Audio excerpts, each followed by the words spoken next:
नमस्कार मेरे साथियों, कैसे हैं दोस्तों आप सब। आशा करते हैं कि आप लोग अच्छे होंगे और अपनी आने वाली विभिन्न परीक्षाओं की तैयारी बहुत ही बढ़िया तरीके से कर रहे होंगे। दोस्तों, एक अपडेट निकल के आ रही है आप सभी के लिए। और ये जो अपडेट निकल के आ रही है जेएनयू की अपडेट है, बहुत ही इंपॉर्टेंट अपडेट है। जो भी आपके एडमिशन होने वाले थे 2022-23 सत्र के अंदर, उनमें कहा जा रहा है कि आपका कॉमन एंट्रेंस टेस्ट लिया जाएगा। तो ये जो है मतलब जेएनयू के लिए है और सभी यूनिवर्सिटीज़ के लिए। जैसे कि आप सभी को पता होगा कि दिल्ली विश्वविद्यालय ने जितने भी अंडर ग्रेजुएट के कोर्स हैं जितने भी, उनका मेरिट पे एडमिशन हो रहा था, पर अब जो है वहाँ पे एंट्रेंस होगा। वैसे ही जेएनयू ने यहाँ पर कॉमन एंट्रेंस टेस्ट में लेने का सोचा है कि वो कॉमन एंट्रेंस टेस्ट लेंगे और उससे दाखिले लेंगे 2022-23 सत्र के जो आने वाला सेक्शन है, समझ गए। मगर इसमें हुआ क्या है, जितने भी छात्र संगठन हैं और शिक्षक हैं जो वहाँ पे विरोध कर रहे हैं कि ये ऐसा नहीं होना चाहिए। पर देखा जाए कहीं कहीं ये ठीक भी है और कहीं ये ख़राब भी है। मतलब दोनों चीज़ है, मतलब इसके फ़ायदे भी हैं नुकसान भी है। तो मैं आप सभी को देखिए, कॉमन अगर एंट्रेंस टेस्ट होता है, पहले एक बार हम थोड़ा आर्टिकल थोड़ा हम समझेंगे इसमें क्या दिया गया। देखिए, Delhi JNU common entrance test में से मिलेगा दाखिला। अकादमी परिषद की बैठक में लिया फैसला। मतलब अकादमी जो परिषद है इसमें मतलब सब जने आते हैं, शिक्षक आएगा, डीन आएंगे, और वहाँ पे जो इम्पोर्टेंट प्रोफेसर्स होते हैं बड़े बड़े, जो पूरा डिपार्टमेंट संभालते हैं, और जो छोटे छोटे तबके के लोग होते हैं, वो सभी मतलब एक मतलब कमेटी बनाते हैं। कमेटी में फैसले लिए जाते हैं। ये इंपॉर्टेंट फैसले होते हैं, बहुत बड़े फैसले होते हैं। तो उसमें ये पूछा गया है कि आखिर ऐसा होना चाहिए कि नहीं होना चाहिए। तो वहीं पे मतलब कहा गया है कि हाँ, ऐसा मतलब रखा जाना चाहिए। पर इससे जो है, देखिए यहाँ पे दिया हुआ है कि मगर विश्वविद्यालय प्रशासन के इस फैसले का छात्र संगठन और शिक्षकों ने विरोध किया है। मतलब विरोध हो रहा है कि ऐसा नहीं होना चाहिए। देखिए, कहीं कहीं ये ठीक भी है, मैं आपको भी आगे बताता जाऊंगा। वैसे अगर आप हमारे चैनल पे पहली बार विजिट करें तो आप चैनल को सब्सक्राइब करेंगे, क्योंकि आपको यहाँ पर जेएनयू से आने वाली सभी इन्फॉर्मेशन अप टू डेट मिलती रहेंगी। बिल्कुल साथियों। तो देखिए, ये जो यहाँ पर एंट्रेंस होने वाला है, इसका एंट्रेंस का जो नाम है ये रखा है common university test entrance test. मतलब C CUET, CUET common university entrance test.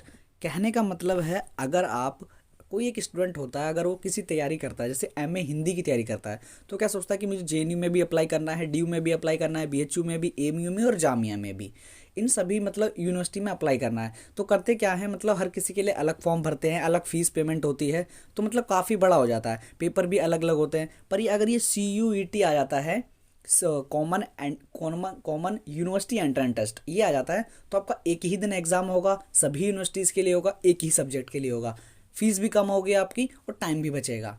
एक ही पेपर की तैयारी करनी पड़ेगी। ये इसमें थोड़ा सा हल्का सा फ़ायदा हो जाता है। हमें पर हम देखेंगे आखिर इसमें दिया क्या। देखिए, जवाहरलाल नेहरू विश्वविद्यालय में नए सत्र जो कि हमारा आने वाला है 2022 सत्र में, कॉमन यूनिवर्सिटी एंट्रेंस टेस्ट, जैसे कि मैंने आपको बताया, CUET के जरिए दाखिला मिलेगा। मतलब इसके जरिए ही दाखिला मिलेगा। आपका जो सिंपल जो एग्ज़ाम हो रहा था, देखिए कराएगी इसको जो कंडक्ट एजेंसी है वो एनटीए ही कंडक्ट कराएगी, ये भी आपका। और जो पहले एजेंसी कंडक्ट कर रही थी वो भी एनटीए ही कराएगी। देखिए, जेएनयू प्रशासन ने बुधवार को ये अकेडमी हुई थी अभी। देखिए, अकादमी परिषद की बैठक में ये फैसला लिया कि उधर विश्वविद्यालय के नए फैसलों का शिक्षक संगठनों ने, छात्रों ने इसका विरोध किया। मतलब ये जो फैसला लिया है इसका विरोध किया है, मैंने आपको ऊपर बताया ना, विरोध किया है। जो कि देखिए, दाखिले निदेशक जो हमारे जयंत के त्रिपाठी जी ने कहा है कि विश्वविद्यालय के सदस्यों ने नए निर्णय में, मतलब नए निर्णय लिए गए हैं, मतलब ये नए निर्णय लिए गए हैं कि ऐसा होना चाहिए कि उनके मुताबिक जो मतलब अकादमी जो परिषद हुई थी, अकादमी परिषद में जो मतलब ये नए नए निर्णय लिए गए हैं, उसका देखिए विचार विमर्श करने के बाद जो है स्कूल के डीन होते हैं, जो मतलब डीन होते हैं, आपको पता होगा डीन होते हैं, केंद्र के अध्यक्षों और परिषद के बाहरी सदस्यों सहित बड़ी संख्या में सदस्यों ने इस बात पर जोर दिया कि CUET देश भर के योग्य छात्रों को एक समान अवसर देगा। ये सही बात है। कितनों का एडमिशन नहीं भी हो पाता है, मतलब देखिए एंट्रेंस तो होता है, पर कितने ऐसे स्टूडेंट रह जाते हैं कि उनका डेट एक जगह पड़ जाती है। कहने का मतलब है कि एक बीएचयू का एंट्रेंस है, एक जेएनयू का एंट्रेंस है, दोनों का एक ही डेट में पड़ गया, तो बच्चा क्या होता है, जेएनयू का एंट्रेंस दे के बीएचयू का एंट्रेंस दे, तो वो दोनों मिसमैच हो जाते हैं और उनका रह जाता है एंट्रेंस। ये उसमें वो बात कर रहा है। देखिए, इससे उन पर कई विश्वविद्यालयों की प्रवेश परीक्षा का बोझ कम होगा, समझ गए। मतलब सभी एग्जाम की तैयारी नहीं करनी पड़ेगी, एक एग्जाम की तैयारी करनी पड़ेगी। फिर देखिए इन्होंने क्या कहा है यहाँ पर, जेएनयू की ओर से कहा गया है कि विश्वविद्यालय ने पिछले साल मार्च में हुई अकादमी परिषद की बैठक में यह फैसला किया था कि राष्ट्रीय परीक्षण एजेंसी जो कि हमारी एनटीए है, सीयूईटी आयोजित कराएगी। जैसे मैंने आपको ऊपर बता दिया, एनटीए ही आपका मतलब ये कंडक्ट कराएगी अगर सीयूईटी होता है, कॉमन यूनिवर्सिटी एंट्रेंस टेस्ट अगर होता है तो। और मैं आपको बता दूं, आप सभी को पता है कि 2019 से यहाँ पर जो है, देखिए 2019 के बाद जवाहरलाल नेहरू विश्वविद्यालय एनटीए के माध्यम से कंप्यूटर आधारित टेस्ट मतलब सीबीटी मोड में अपने विभिन्न कार्यक्रमों में छात्रों को प्रवेश देने के लिए देश के विभिन्न केंद्रों पर प्रवेश परीक्षा आयोजित कर रहा है। मैंने आप सभी को पहले ही बताया, वो अपने जो भी मॉक टेस्ट होते हैं सब में बताया कि 2019 से यहाँ पर जो है ऑब्जेक्टिव आया है। सबसे पहले जो इससे था, पहले सारा डिस्क्रिप्टिव था, आपका पेपर हुए थे, समझ गए।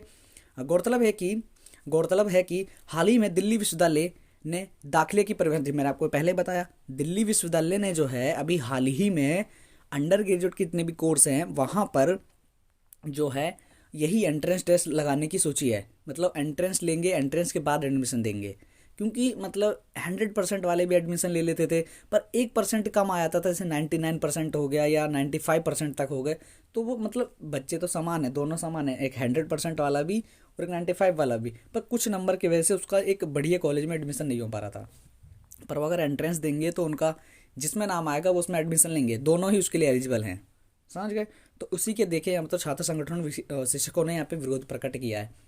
देखो इससे फ़ायदा एक तो आपको ये पता चल गया कि एक ही पेपर होगा, एक ही एंट्रेंस होगा और फीस कम लगेगी, है ना, ये बात ठीक है। पर कहीं कहीं ऐसा भी स्टूडेंट होता है, जैसे कोई स्टूडेंट है वो सोचता है कि मुझे एमए हिंदी में भी अप्लाई करना है, डिजास्टर मैनेजमेंट में भी अप्लाई करना है, आईआर में भी अप्लाई करना है। अगर ये तीनों में अप्लाई करते थे, पहले मैंने देखा है तीनों में अप्लाई करते थे बच्चे, एक जेएनयू का फॉर्म निकला, जेएनयू में तीनों मतलब ये कोर्स के लिए फॉर्म फिल किए गए। पर यहाँ पर जो हम देखें कि मतलब एक मेरे माइंड में तो ऐसे ही लग रहा है कि मतलब जैसे एमए हिंदी का कोई बच्चा है और उसने पीआईएसएम भी हो गया और आईआर भी हो गया, 3 फॉर्म फिल किए, तो 3 फॉर्म फिल किए, तो पर अगर ये आ जाता है तो ऐसे हम मतलब कैसे फॉर्म फिल करेंगे, एक ही फॉर्म होगा या तो फिर वो पेपर अगर हम जेएनयू का ही देने जा रहे हैं, वो सभी यूनिवर्सिटी का है, तो मतलब वो समझ नहीं आ रहा है मतलब होगा क्या, समझ रहे। या तो एक ही कोर्स के लिए अप्लाई कर सकोगे, यहाँ तो अभी 3 कोर्स तक चल रहे थे, 3 कोर्स तक आप अप्लाई कर सकते थे, तीनों का एंट्रेंस अलग अलग डेट पे होता था। पर ये आ जाएगा तो एक ही डेट पे होगा, या तो इसका मतलब ऐसा हो सकता है कि 3 अलग अलग एग्ज़ाम होंगे, 3 अलग अलग पेपर होंगे। हिंदी का एक दिन अलग पेपर हो जाएगा पूरी यूनिवर्सिटीज़ का, और पीआईएसएम का अलग यूनिवर्सिटी का एग्ज़ाम होगा। पर हाँ पीआईएसएम जो है दिल्ली यूनिवर्सिटी में नहीं है, पर जिस यूनिवर्सिटी में होगी उसी में पीआईएसएम लगेगा। और डिजास्टर मैनेजमेंट हो गया या आपका ज्योग्राफी ले लो, पॉलिटिकल साइंस ले लो, तो उनके डेट अलग अलग होंगे, इतना हिसाब से मुझे भी लग रहा है, क्योंकि एक ही दिन एग्ज़ाम ऐसा नहीं हो सकता, समझ गए।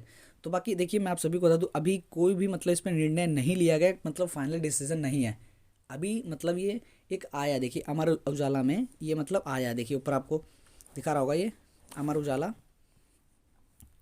ये आया है। और इसमें मतलब अभी ना पूरा मतलब उन्होंने फैसला नहीं लिया है। वैसे कुछ भी इन्फॉर्मेशन आएगी अगर आपके जेएनयू के रिगार्डिंग 2022-23 सत्र के रिगार्डिंग, तो आपको मैं सबसे पहले इन्फॉर्मेशन दे दूंगा। हमारा टेलीग्राम चैनल है, आप सभी वहाँ से ज्वाइन हो जाइए। कुछ भी इन्फॉर्मेशन आएगी जेएनयू के रिगार्डिंग आप सभी को मिलती रहेगी। हमारे चैनल पर एमए हिंदी की बेहतरीन तैयारी कराई जाएगी आपके बहुत ही जल्दी, और आप सभी हमारे चैनल से जुड़ सकते हैं फ्री ऑफ कॉस्ट। कुछ भी आपको पेड कोर्स नहीं ज्वाइन करना पड़ेगा, आपका फ्री ऑफ कॉस्ट यहाँ पे पढ़ाई होगी। आप एमए हिंदी की अगर तैयारी करते हैं तो आप यहाँ से जुड़ सकते हैं। बिल्कुल दोस्तों, आज की वीडियो को हम यहीं पे अंत करते हैं, क्योंकि मैंने आपको सभी जानकारियाँ दे दी CUET के बारे में। बाकी कुछ भी इन्फॉर्मेशन और आती है आगे आपकी एंट्रेंस के रिगार्डिंग तो आपको बताई जाएगी। बिल्कुल आज की वीडियो को हम यहीं पे एंड करते हैं। जय हिंद, जय भारत।